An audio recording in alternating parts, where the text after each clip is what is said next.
I'm Debbie Schofield. I am second vice chair on the board.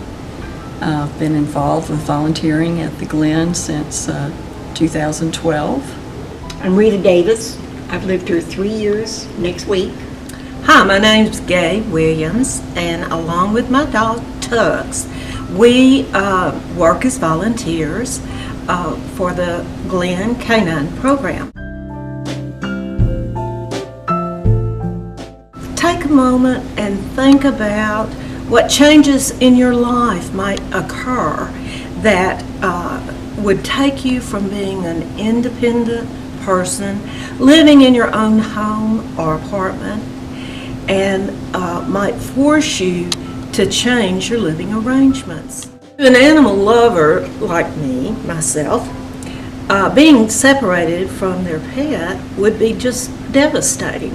So here's how the Glen solved that potential problem. The person that was over the canine program would lead a band of canine brothers through the hallways, and they'd make frequent stops, allowing the residents to pat and talk to the pups. Frequently you'd hear the residents say, "Please don't forget me, and please come back soon." On Thursdays, Tux and I go to the rehab center where residents have an opportunity to brush and pat and talk to Tux. There have been times when tears filled their eyes because they remembered their canine companions or the dogs that they had to place in a different home. So I started to do my own unofficial survey with the residents. I wanted to know what it really meant to them for Tux and I to visit them. These are the kind of remarks I got. "Monday's my favorite day. You make my day. It means the world to me." And I truly believe these were sincere remarks. And then there are the cards and the notes, and I just wanted to show you. Here's a Halloween card. It was addressed to the Tux at the Glen. Now inside, the printed message said, "Have a tail wagging good time." And the handwritten message said, "This Halloween card is for the dog that visits." Now a lady in Tennessee sent this card to Tux. "We always visited her mother."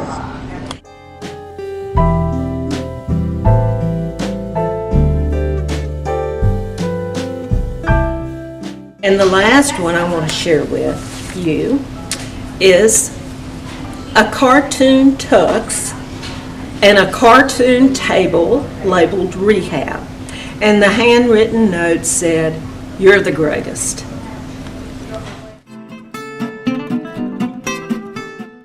Button and Stitch actually started, my mother used to volunteer out here, and she did sewing, and I learned a lot about sewing from her. And I enjoy it. I'm not a great seamstress, but I don't mind fixing things that need fixing. And so I talked with Sandy, and once a month I come and sew buttons on or do hems or minor alterations, and get a chance to be one-on-one with the residents, and that's a lot of fun.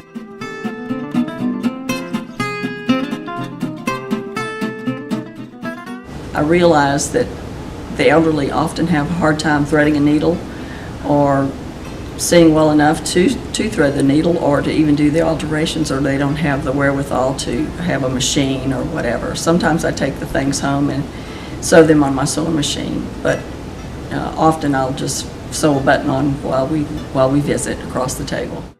It is my ministry, and it fills my soul. It really does. I just think it's important for people to give back to their community, and this is my way of doing it. Not too long after we moved here, there was another lady that lives here, still lives here, that was making the bibs and the bags. And when we first moved here, I had a little depression. I think a lot of people do when your life change. You go from living one way to living a different way, and it's.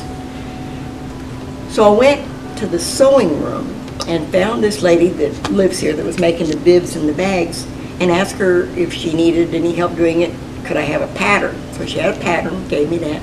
I had a lot of fabric. Soon after the lady gave me the pattern for the bibs and the bags, she had a stroke, and she could no longer make. She still lives here, but she just could no longer sew. So it's been a real blessing for me to have this to do and to give somebody something that actually has a purpose. It's nothing you can go to the store and buy. You can't go to the store and buy the bibs or the bags. Well, I think it helps me more than anything. It gives me a purpose, for one thing. I know we all need a reason every day to have something to do. And it just makes me feel good that I'm providing somebody with such a little thing that can make a sweet difference in their life.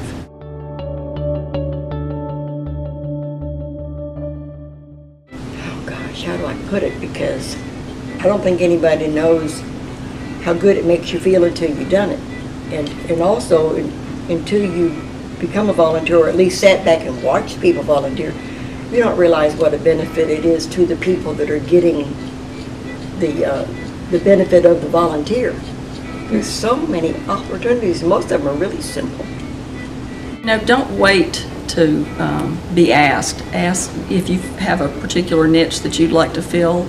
Go ask yourself if there's something that they would like to have done, and chances are you'll find your way. Don't hesitate. It actually, I never leave here that I don't get in my car and think, I'm glad I did that. I feel better. Even on off days where I feel like I'm just not as perky as I should be, when I leave, I feel good. It picks me up. And I wonder why there aren't more people that do volunteer work. There are many opportunities at the Glen and other places that are not being filled by people that would receive the joy of doing the volunteer work.